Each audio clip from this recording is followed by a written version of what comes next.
انما جزاء الذین یحاربون اللہ ورسولہ، اب یہ وہ آ رہی ہے محاربے کی آیت ہے۔ اگر اسلامی ریاست ہے اور اس میں کوئی گروہ ہے جو فتنہ و فساد مچا رہا ہے، کوئی دہشت گردی کر رہا ہے، خون ریزی کر رہا ہے، قتل و غارت کر رہا ہے، راہزنی کر رہا ہے، ڈاکے ڈال رہا ہے، گینگ ریپ ہو رہے ہیں، تو ان کی سزا کیا ہے؟ انما جزاء الذین یحاربون اللہ ورسولہ، لیکن یہ اسلامی ریاست کی ہے جس میں اسلامی قانون نافذ ہوں۔ اصل میں سزائیں بھی جو ہیں وہ اسی معاشرے میں جس میں کہ باقی سارا اسلام کا نظام بھی قائم ہو، ورنہ نظام یہ ہو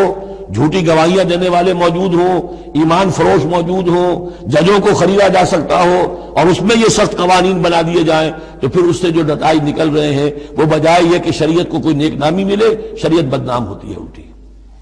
تو پورا نظام، جیسا کہ میں نے کہا تھا کہ لا جو ہے، قانون، وہ سسٹم کو سبسرو کرتا ہے۔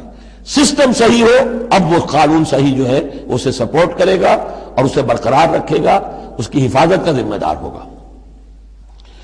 انما جزاء الذین یحاربون اللہ ورسولہ، یقیناً بدلہ ان لوگوں کا کہ جو محاربہ کرتے ہیں، چیلنج کرتے ہیں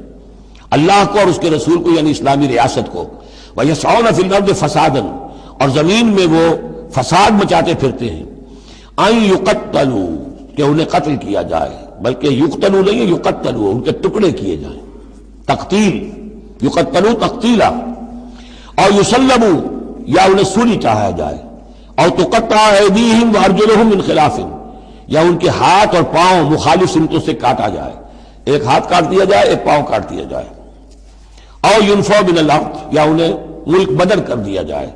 ذالک لہم خزی فی الدنیا، یہ تو ہے ان کے لیے دنیا کی زندگی میں رسوائی،